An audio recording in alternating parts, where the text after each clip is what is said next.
everybody, it's Richard Milligan. You know who I am if you're watching the video by now, surely, right? Or it says it below, so you can read. I guess I don't have to do an introduction anymore. I'm about to cut another podcast. This will be episode 12. I want to take a moment before I jump into this because I think teeing up what I'm going to talk about today is going to be really important to you. So I find myself saying maybe a dozen times inside the things that I teach something along the lines of, this is really important, you need to get this. So there's probably about, if I identified them, maybe 12, maybe max 15 principles that you have to get if you're going to be next level recruiter. So again, this is for recruiting leaders. It means you manage a team, but you're also responsible for recruiting to that team. Okay? It's a very unique role inside any industry. But this principle today is a really key principle to your success, period, end of story. Okay, so I really want to tee this up and say, this is an area to lean in. This is an area you should really be asking yourself, how do I actually actionably insert this into the things that I'm doing? Okay, and it's a principle, it's called surrogate leadership. We're going to talk about surrogate leadership today.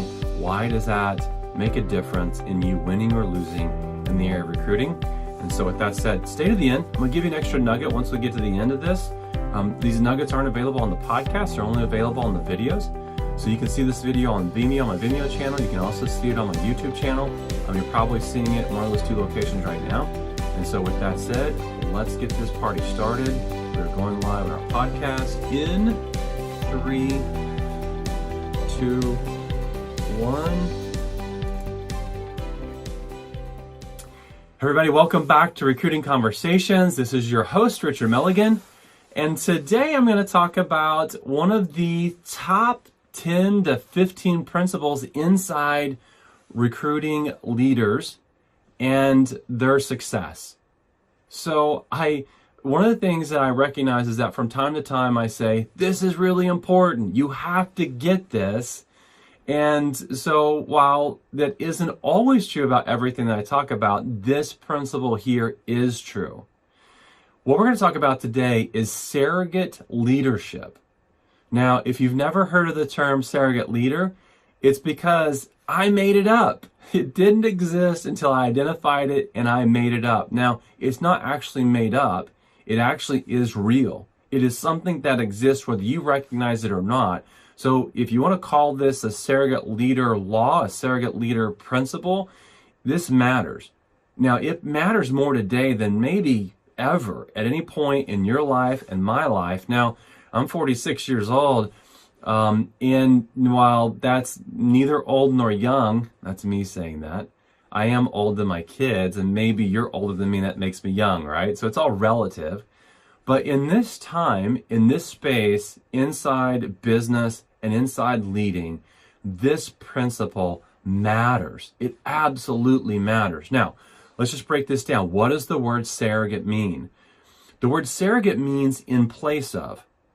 So when we typically think about surrogate, we think about a surrogate mother. As an example, if a litter of puppies had a mother leave, you could find another surrogate mother, another surrogate dog that would take on that litter of puppies and feed them and take care of them, right?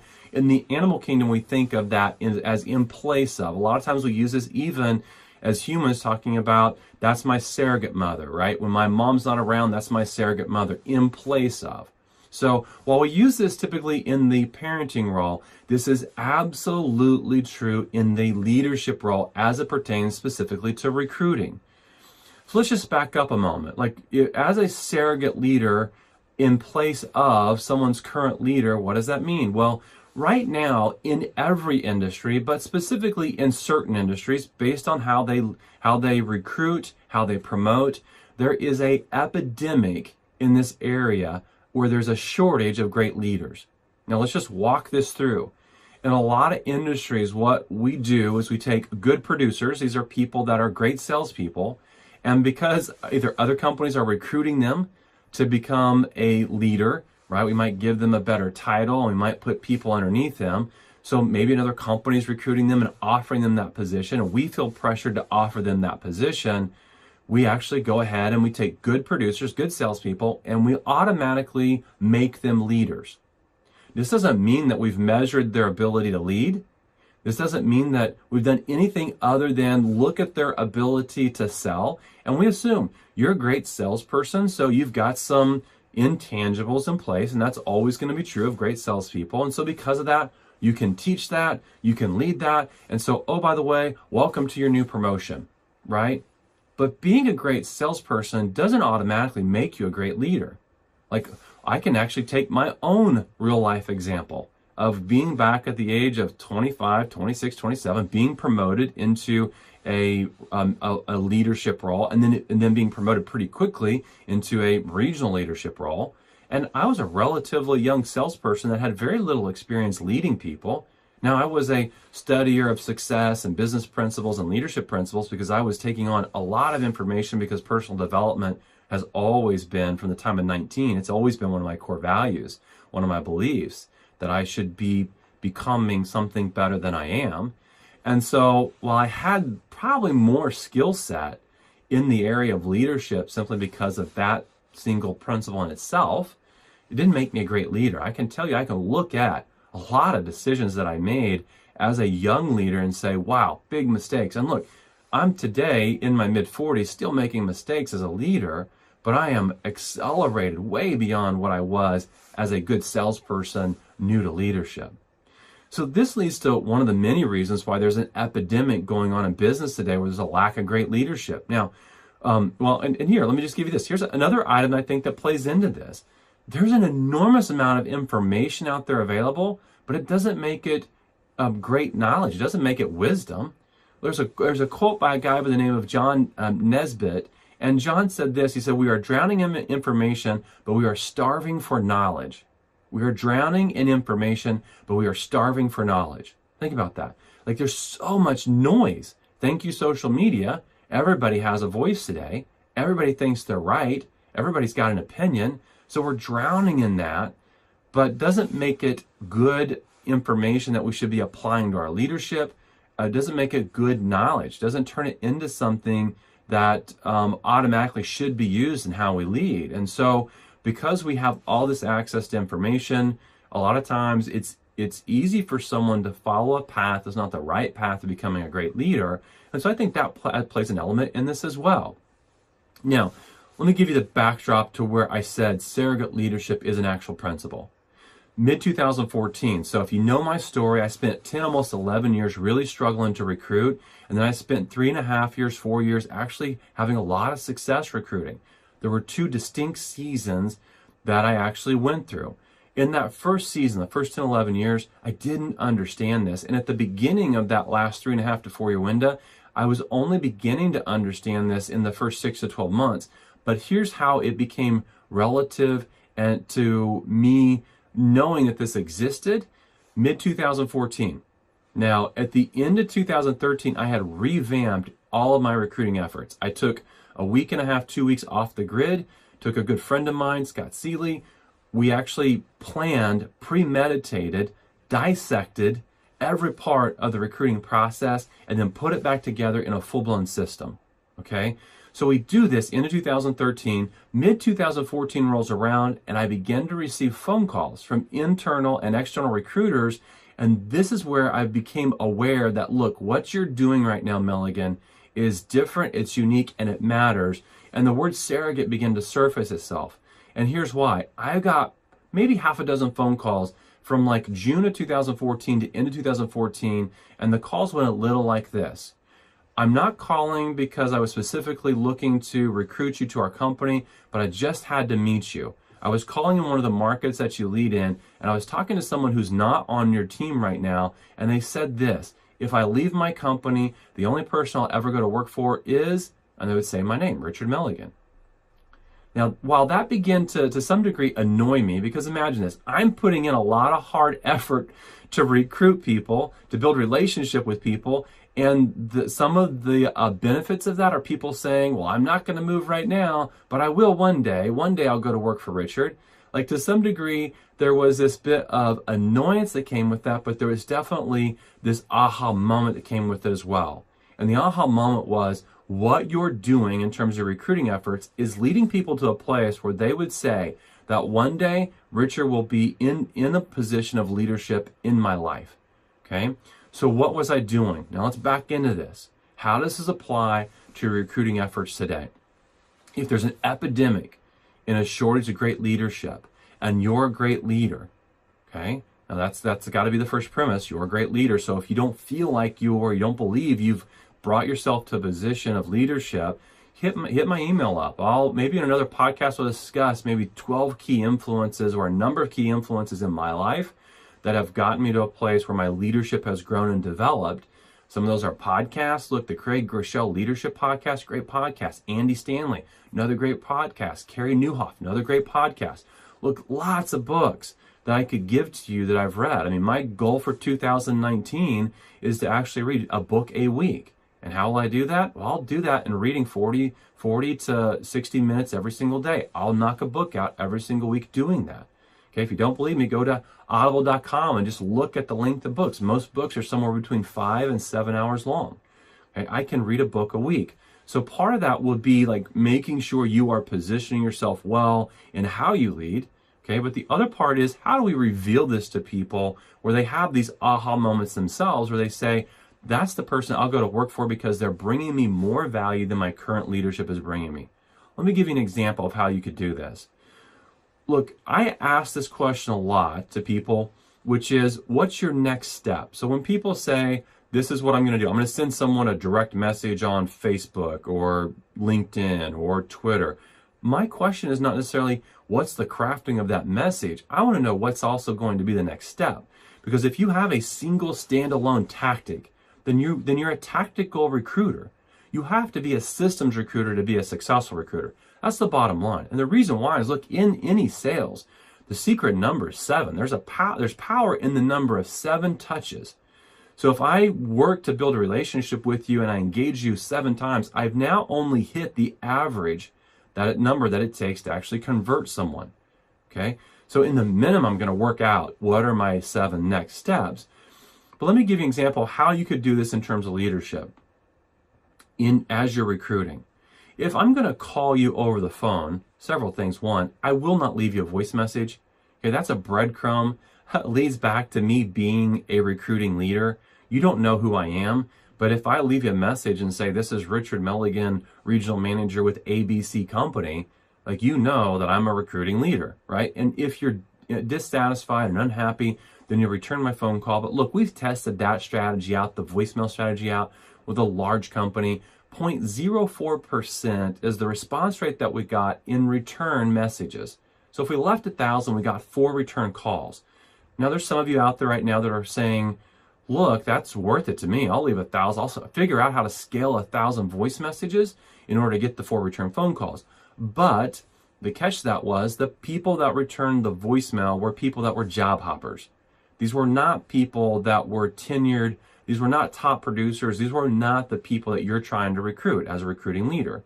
Okay, so voice message, it just doesn't work. And it leaves a breadcrumb that says that you are a recruiting leader. And so the next time you call, I've identified your number as being your number, and I just won't answer it forever.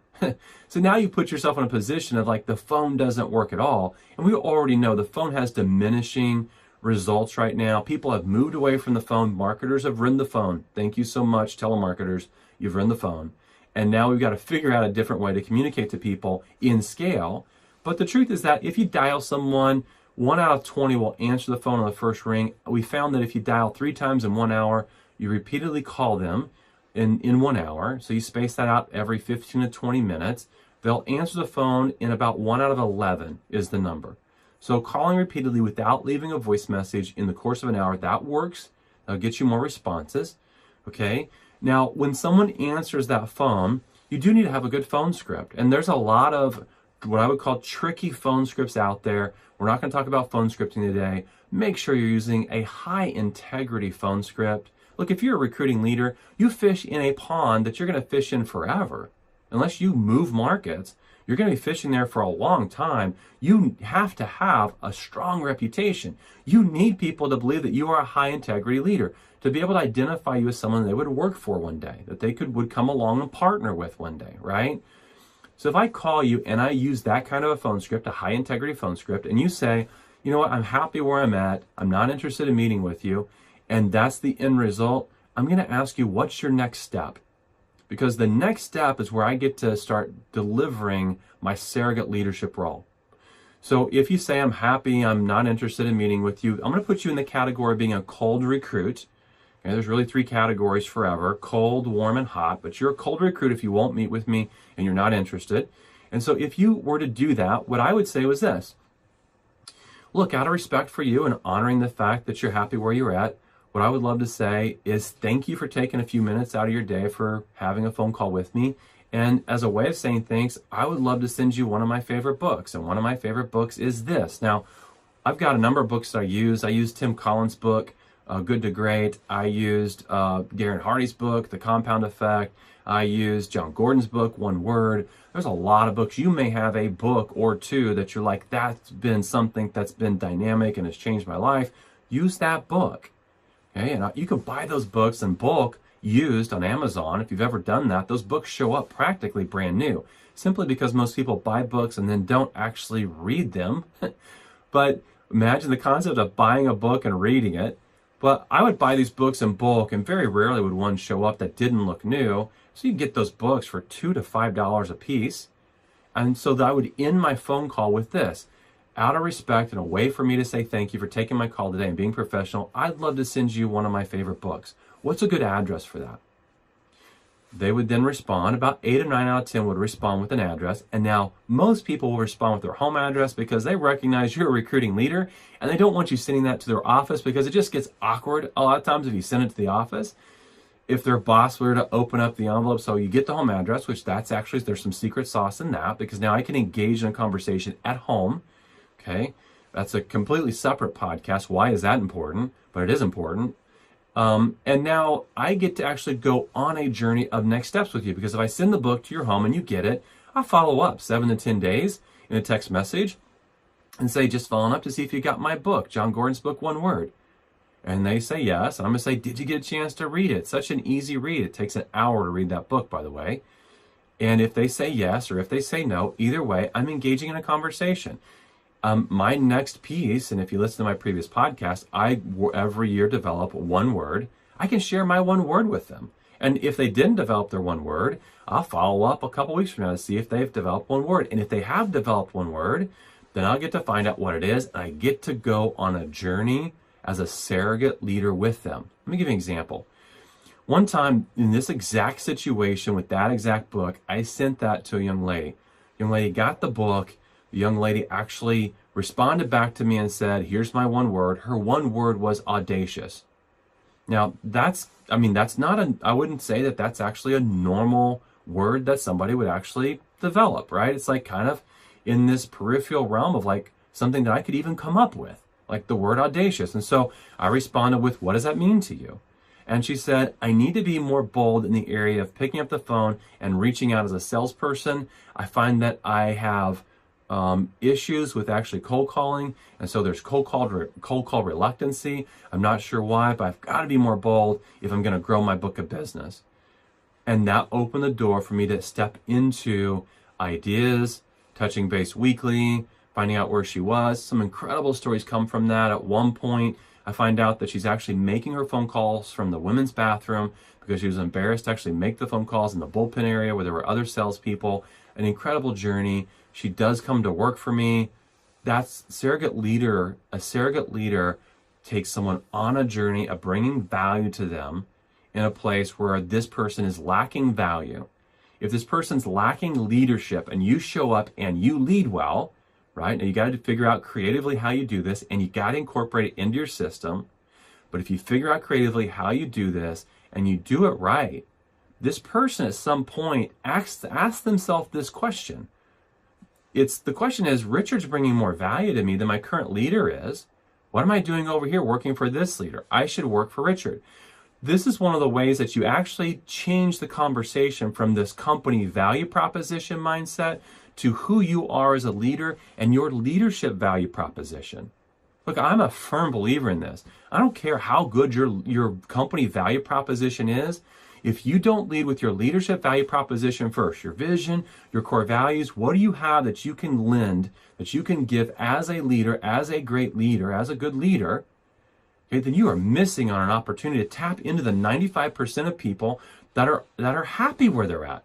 Only 5% today say they're unhappy. So if you're going to lead with company value proposition, you just pigeonholed yourself to the 5% that are unhappy. And I would rather be in the 100%. I'd rather be being able to pursue everybody, and the surrogate leader can. You know you're doing this right when someone says, you're bringing me more value than my current leadership, can we talk? There's lots of creative ideas on how to do this. I've given you one. If you need more ideas, you can always hit up my calendar, bookrichardnow.com. This is really important, gang. It's really important, okay? A takeaway from this should be this.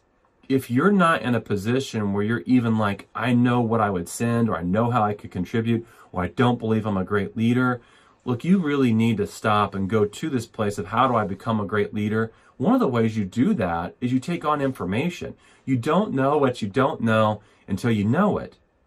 Right? Am I right or am I right? So the truth is that you've got to become this information aggregator. Look, the average CEO today takes on 50 to 60 books per year. I didn't stutter when I said that. That's a book per week or more that they're taking on. Did you know average person, the other range of that spectrum, is that the average person today reads 2 to 3 books per year. And most of those books are not self-help, are not motivational, are not leadership books. So look, I know a lot of people that are leaders that aren't even reading a book per year. So if you're questioning, man, I don't believe that I'm in a position to be a great leader or to be able to contribute at a level where I can really position myself as a surrogate leader, you start there. You start there, you become the information aggregator, and in a very short window of time, you will have the knowledge and the information that you can actually go and apply to become a great leader. Giving you some good podcasts that you can listen to here. I would take on each one of those. If you don't have podcasts that you're listening to, incredible information there that will advance you on your journey. Lots of others too that you can listen to. So look, I hope this brought value to you today. Surrogate leadership. Attach yourself to this idea. Ask yourself the question, how do I position myself as a surrogate leader? It will make you a better recruiting leader, no doubt. And until next time, this is Recruiting Conversations with Richard Milligan. Look, if this brought value to you, share it with somebody. The biggest compliment you can pay me is sharing this to somebody else. Look, we are now the #1 recruiting leader podcast in iTunes. Share this with somebody. I know this would bring value to the old Richard Milligan who started out his journey without any knowledge around recruiting, had a false belief system around recruiting. Share this with somebody that's in your industry that you are friends with. That's the biggest compliment you can pay me. I say thanks in advance for doing that. And until next time, have a great week. And I look forward to talking to you again on Recruiting Conversations. Thanks so much.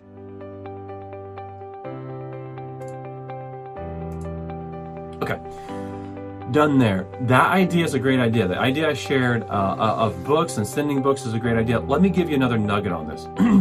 If you're like, man, that's too expensive, and oh, by the way, I want to scale this. I want to send that to 200, 500, 1,000 people that are maybe in a pipeline you've created. Here's a good idea. If you are a Prime member, so an Amazon Prime member, then every single month you get 2 book credits from Prime, okay? Those book credits go to Audible. So if you've got a smartphone, Audible is a book listening app. You can take those 2 book credits, and it's really easy to do. On Amazon Prime, you actually go find the book that you want. You make sure that there's an Audible version of it. If there's an Audible version of it, you simply over on the right-hand side of the screen, click Get This with an Audible Credit. It's free. It's not really free, you're paying for it as part of your Prime membership. But then it automatically asks you where you want that to go. You tell it where you want it to go, which is the phone that you have, the phone number that you're associated with. And it automatically shows up in your Audible account on your phone, on your iPhone or whatever smartphone you have. At the very top right-hand corner of that is a little box. It's a box that has an arrow pointing up on it. If you click that box, it actually will pull a drop-down menu, and the top line says, send this book for free. Like, this is really cool. If I click that, it asks me how I want to send it. I can send it by email, I can send it by text message, There's certain apps that work with it that you can send it through. If you just simply go to the text message part, it'll then drop it into a text message, and it gives you some message along the lines of, I'm giving you this book. If you haven't ever received a book from a friend on Audible, this book is free, and it gives them a URL. Okay.